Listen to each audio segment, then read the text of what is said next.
We're popping mitts, facing live at-bats, and showing up for tryouts as we get ready to bring you the premiere episode of GMC Baseball, The Quest. This week, we update you on the return of one of New Jersey's best players who was forced to miss 2021 due to injury. We'll take you inside opening day for pitchers and catchers at one school and break down the GMC realignment madness. It's all coming at you next.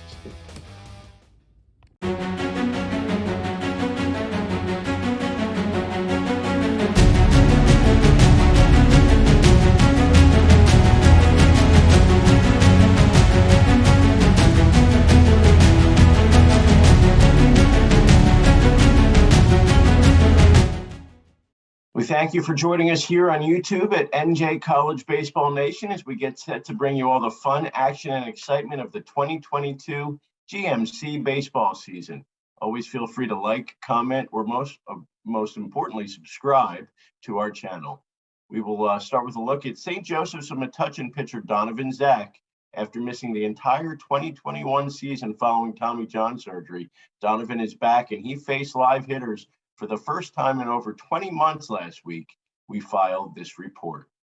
And we are here on the this first edition of GMC, the Quest, with Donovan Zsak, the outstanding lefty, St. Joe's Metuchen, just seconds after the first time he faced some live hitters since the Tommy John injury and the surgery back in 2020. So let's start it off with this. How did it feel facing real batters for the first time in 20 months? And nothing like starting with some studs, right? Tell us who you were pitching to. Pitched to some local college guys and some minor leaguers, and I think one guy actually had some time in the majors, so felt pretty good. Just pitched to some hitters for the first time in a while, and yeah, it's been a long time. So it feels now, did you throw to Frank too? Yeah, I did. Yeah, I threw to him. Yeah, we had a good at bat. It was a long at bat. Got him to hit a little ground out, so feels pretty good. Yeah, so not just some local guys, but first time you're pitching to live hitters in almost 2 years, and Frank Schwindel from the Cubs steps in, rookie of the month and all that stuff. So, again, overall, it just most importantly though felt good to get to face some hitters. Yeah, it was awesome. It's great. It's been a really long time, since almost 20 months since I pitched to hitters. So yeah, it feels great pitching to batters, getting ready for the season. Yeah, give us the update, because we talked, I guess it was in November. Great off season.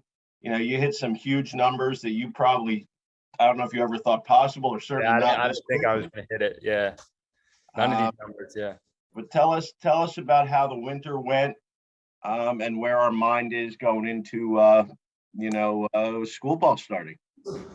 Yeah, winter throwing here at Total Arm Care, train at the Annex, went really well, got stronger, arm got healthier, and ended up throwing harder than ever. So also got a slider now, changeup that's working pretty well. So yeah, that's all good. And going into school ball, we got a pretty solid team. So just hoping we could make a run at county tournament, state tournament, see what happens. Got a lot of guys that are studs. So absolutely. Now this is going to be 2 days before now the start of full team showing up next Friday. You'll already be through the pitchers and catchers hurdle. What's the level of excitement for you right now after missing last year to get back at it? Yeah, it's awesome. I'm excited. Last year didn't do anything besides pinch run once in a while. So yeah, getting a pitch this year is going to be awesome. Definitely adrenaline is going to be pumping a little bit. So gotta calm myself down a bit. Yeah, how's it feel? You were just a shade under 96 miles an hour in 110 this winter. I mean, like I said, is that just you've taken it you've kind of passed that initial hurdle now, right? It's kind of a clear mind, and let's see what happens.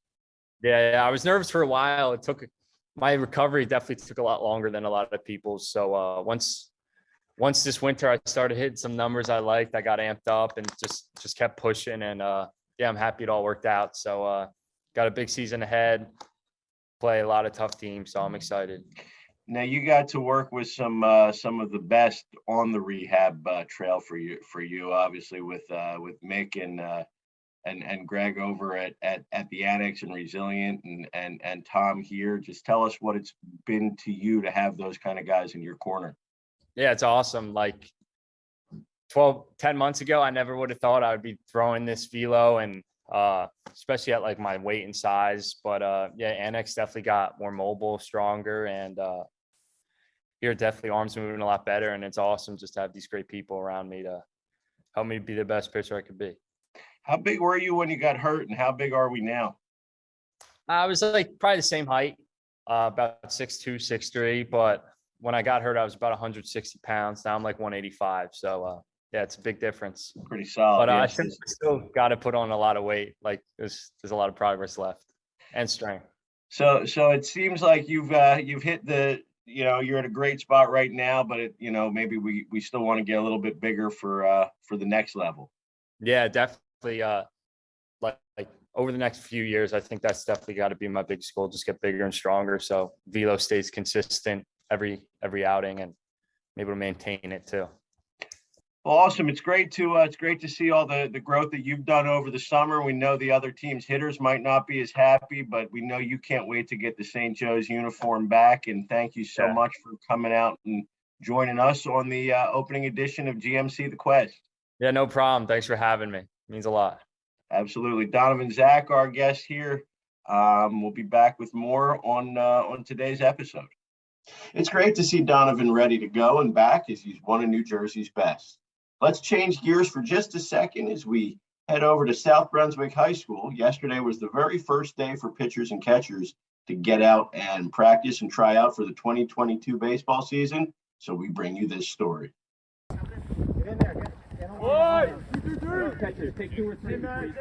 PFP drills can only mean one thing. The first day of high school baseball is back.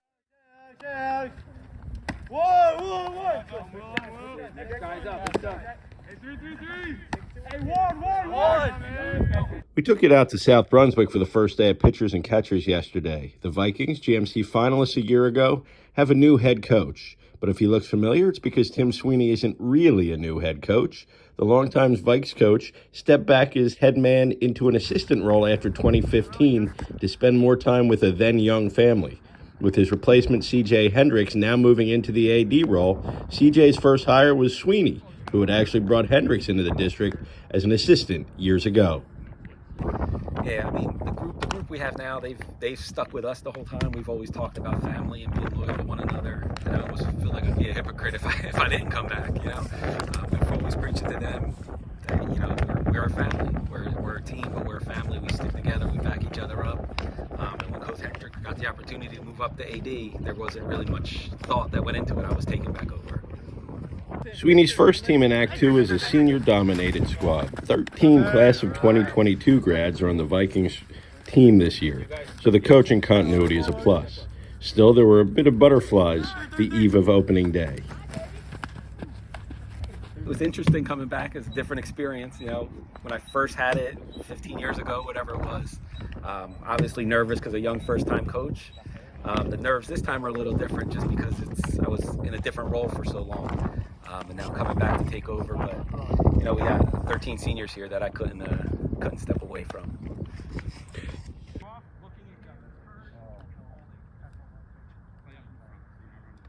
South Brunswick is expected to do well in a tough GMC Red race in 2022. Junior pitcher Joey Tuttoilmondo has true ace stuff and is already a verbal commit to D1 High Point University. He's established himself as one of the top pitchers in New Jersey. It feels great because last year we did good and stuff like that, and then we lost our big guy Frankie Sanchez, but we got a couple new guys, a couple underclassmen that can chug it a little bit, so I'm happy to see them come out and throw. The excitement, it's a lot. There's a lot of excitement because all season, this summer was good, and then we just got a good group of guys coming back. We have all starting 9. No positions open, so I'm excited about that. Another potential star in the bump for South Brunswick is senior Alex Ciccone. Before Ciccone heads off to Arcadia in the fall, expect to see the smooth fielding shortstop take on a bigger role on the pitcher's mound, where he now sits upper 80s with a very live arm. Yeah, so this all season I mostly just worked in T&L performance 3 to 4 times a week in the gym, and I'm just really trying to build my deceleration muscles, because I always had the arm strength, but like the deceleration muscles I really couldn't keep up throughout the season. So I basically try to build those up, try to help my team any way I can, and just try to be a starter. That's the goal, get some success for the team. Last year, our guys fought. I mean, we didn't have our best stuff during the finals, but we fought against that guy. Golden is a good pitcher. He's committed to Rutgers, so I mean, he was chucking, he was going good. And then, but no, all of our guys won it. I mean, 3 years of being on varsity, I made it to the GMC finals and never won. So this year, I tell the guys, I'm like, I got to get one before I leave. So. It should be a real exciting 2022 season for South Brunswick. And even though the wind was a little bit stronger than expected and the temperature was a little bit lower than it has been the last few days, everyone can agree it felt good to be back on the field. It feels great. You know, Coach Sweeney has a ton. He actually has the most wins, I'm pretty sure, as a high school coach in our town. And it just feels great to have Sweeney back in the building. And obviously Hendricks did a really good job. And he's still a part of our family. He's just on a different level. But yeah, I feel like we're going to have a great season. Day one, what's that like? You know, back here, day one, it's just, you know, nice to see some new faces, nice to see some old faces. And it's just good to be back on the field. And I can't wait. It's a little cold, it's a little windy, but the sun's out, we're outside. It's exciting to be back, you know, like this first day, and then when we get everybody back in, it's one of the most exciting days of the year, so ready to go. You got to pump it up, don't you know, pump it up. You got to pump it up, don't you know, pump it up. You got to pump it up, don't you know, pump it up. You got to pump it up, don't you know, pump it up. You got to pump it up, don't you know, pump it up. You got to pump it up, don't you know, pump it up. You got to pump it up, don't you know, pump it up. You got to pump it up. One of the big pieces of news to come out of the GMC as we head into 2022, realignment madness. New teams in the red, the white, the blue, and the gold as we head into the new season. So we brought in one of the coaches most affected by these changes. It's Spotswood's Glenn Fredericks breaking it all down for us next. All right, welcome everyone to the very first edition of GMC The Quest. We are here to set the stage for the 2022 season with first day of pitchers and catchers yesterday and first day of whole team tryouts coming up on Friday. We're here with long tenured coach of Spotswood High School, Glenn Fredericks, joining us to set an overview for the season. Welcome, Coach, and it's good to be here, and with all the stuff going on in the majors, it's good to have some baseball.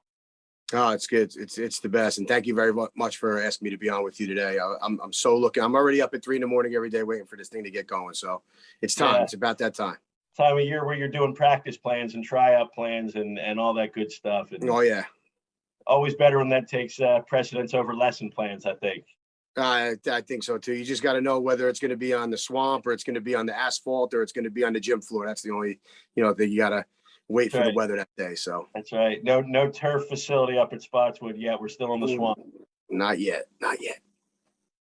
Well, we are happy to have you today. And really the first thing we want to do is give everybody a perspective of the realignment that took place in the GMC this year. It's a little bit different look. Want to go over some of the changes. And just as importantly, how it all came about and why we changed divisions into 2022. We usually operate in the GMC on 2-year cycles. And when we realign every 2 years, we usually go based on enrollment. I wouldn't say exclusively, because there are some teams that, punch above their weight and are able to be, more competitive with the larger schools. And there are also some larger schools that the baseball numbers in the schools are a little bit down these days. So they might need to move down a little bit. This time we just scrapped enrollment entirely. Coach O'Donnell and Coach Petey from EB Tech and Middlesex were the ADs on this committee, and myself, Coach Murray and from St. Joe's, Coach Polson from South Amboy, and Coach Blevins from North Brunswick were on this committee to try to do the 1-year pilot. So this is a 1-year deal. And the premise was get rid of the enrollment portion of it. And let's just see if we can make divisions based on what's going to be really good 7-inning ball games from the top to the bottom of the, because somebody's got to be in first and somebody's got to be down at the bottom. But what are we going to get out of the most competitive games from the top to the bottom of each division, going from the red to the white, blue, and the gold? So one of the biggest changes when you look at it, and we'll have some graphics up to show everybody what the new look division is, but it's the jump from the blue to the white that some of the smaller, the group twos and even group one. So yourself, Spotswood, Metuchen, so you're talking two of the really competitive group twos. And also you mentioned Coach O'Donnell with group one Middlesex, the defending state champs, now moving up to a division with, a lot of threes and even a couple of group fours. As a coach of the smaller school, I know your philosophy has always been, let's play whoever that's going to make us better. But where you guys are feeling pretty excited about making the move to the larger division? Very excited. It's just another new challenge. And, it's something we haven't experienced before. It's one thing to take your best shot in a county tournament versus one of these bigger schools, or, we try not to even think about it in terms of, the size of the school we're playing. A lot of these kids know each other now from travel ball and club ball and stuff like that. So they know what's going on player to player. So it's a little bit easier to I think it's more difficult for the bigger school to look and say, if you're from somewhere, up near, the Union County line up there, you might not even ever heard of, Spotswood. You might know who Middlesex is. They're right there. But when you come down this way, you don't know who Spotswood is. And then next thing you know, we're playing you on a Friday and a Saturday. And, I think we'd like to believe that, we're going to give, people a run for their money in this league. I don't think that we're going to be intimidated at all by our surroundings. We've played in huge games before against these bigger schools. Our fans are great. I mean, we always have some of these group two versus group one and group two versus group two games get massive crowds. Yeah. When I even go to scout the bigger teams, you don't even see it at the group four games, at the red division games, but where we're coming from down here, we're looking forward to the challenge, and we know it's at stake here. Nobody wants to go up there and say, we gave it our best shot and it wasn't good enough. Everybody's going out there to win ball games the best we can. I always feel like the really good group twos and the group ones always seem to have that community involvement piece, where you said it does kind of show up in games. And I think of some of the schools down here, the Florences of the world, that, it's the community really rallies around the high school sports team still. Right on. Yep, agree. Again, here with Coach Glenn Fredericks, Spotswood High School. One of the things that we're looking at kind of as a whole in the conference this year, a lot of underclassmen talent in the GMC, some guys that, really can, with a short 2020 and then really no 2020, just a last dance, and then a short 2021, really get a chance to make a name for themselves this year. What do you see when you look at some of the talented underclassmen in the conference? Well, if you just take a look at the seniors real quick before we get to the underclassmen, for as long as this pandemic thing seems to have been, it's flown by. They were done with their freshman year, and now all of a sudden they're seniors, and they've only really played 1 year of varsity going into their senior year if they didn't make it as a freshman. Yeah. So we do have some outstanding players, and it did show up for some of the teams in the last dance with their younger players. You just knew you were going to have your hands full going forward, which would have brought us into last year, 2021.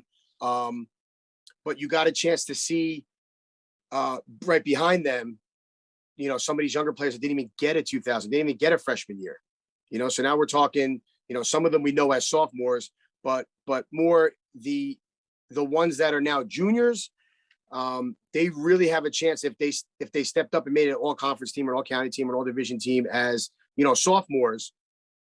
They're kind of a little bit ahead of the game at this point, because even though it's getting late for them, if their name is out there already, then it's a plus for them. So with the way that the league is set up this year, we have some pretty good younger players. The pitching's always there. The pitching's always there in the GMC for whatever reason. And then you look at some of the catchers that we have coming through here too, year in and year out.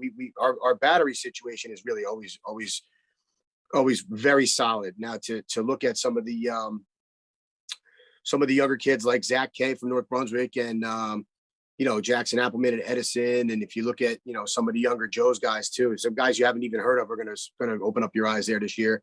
We got our guy at Spotswood, Casey Comiskey. He's an all GMC player as a sophomore already. So he's, his name is out there. And, we had some kids do some really great things last year in their first taste of varsity baseball. And it just goes to show you that these kids, they put the work into in the off season. So good to them. And they're with great coaches when the state says that we can't be with these guys, out of season. They're in good hands with some of the clubs that they're playing with nowadays. That's one fortunate thing about the way that the club programs are developed is that, regardless of what the restrictions are on you guys, is, they're still getting the right stuff done during the off season. Right. Seems like that's made a huge difference for guys and kind of getting into the programs earlier and making a jump forward. Again, Coach Glenn Fredericks, Spotswood High School since 2005. We see that's probably the state title trophy we see in the background, 2007. Yeah, it's right. It's off this side over there a little bit. Yeah. Tell us about, obviously we're coming up on a big number, 20 years in a few years. But coaching at the place where you went to high school, being able to do that now for as long as you have, it's still got to be the excitement, the butterflies, whatever you want to call it, when we get near this time of year and first day coming up. Absolutely. Myself and coaches like Coach Mike Lepore at South River, he's doing it where he grew up. So it's almost like it's like an unspoken kind of thing that you just know. And then when you play coaches that have been there and done that at the place, that are now skipper in the programs, you just know you're going to get a little bit more than you bargained for, because it just means a little bit more. Not to say that it means any less to anybody else that might be coaching and not where they grew up. But if you take somebody also like, Glick at South Plainfield, Coach Glickenhaus is, he did a great job at Plainfield and he did an awesome job at Piscataway. And now he's home at South Plainfield. So you can expect a different brand of coach, even almost, when you get to be, at the helm at the place where you grew up. You sat in the same desks as these kids, in school. You ate at the same lunch tables. You had some of the same teachers, Not as many as when you started. No, not as a couple of years ago, but yeah, they're still around there a little bit though. And when you get on the field and you watch you practice and running bases, or you're watching a kid make a diving play, and it's the same spike holes that you put in the dirt and the grass, they're putting their spikes in the same in the same exact spots and running and touching the same bases and stuff. It just means a little bit more. And this is the kind of town where when you go to Woodbridge, or you go to Union County to play Johnson or something, and you come home and you come down Summer Hill Road, you hope you have that feeling that you made people home proud, that are watching the game changer, that couldn't make the game, that are checking your Twitter incessantly. And when the Wi-Fi goes out, they're like, what happened to the game? And they're calling my brother, are you at the game? And, those are the people that you kind of like, you always want to be, there. And it's when you want to be there for their kids too, because they're all our kids. You run into, parents of alumni on top of the kids that are in your program now. You're dealing with people that come to every game still after 15 years. And, that means a lot to me. And I make sure that's not, that point is not missed with the current kids that we have playing, because it's not like this everywhere. Definitely not. We appreciate the time, Coach. Again, Coach Glenn Fredericks, we look forward to getting out to the swamp at least once this year. Hopefully not the same week where there's some rain. But there's going to be no games in the swamp if there's rain. That's right. We do look forward to coming out to seeing you guys and some pretty big white division battles this year. So best of luck to you, and thanks for joining us on the first edition. Sounds good. Thank you very much for having me. Be good. Good luck, everybody. Thanks, Coach. That's our show for this week. We can't wait to see you all back here next Wednesday, right here on youtube.com/NJ College Baseball Nation, as we get set to bring you another episode of GMC Baseball The Quest. Have a great week, everybody.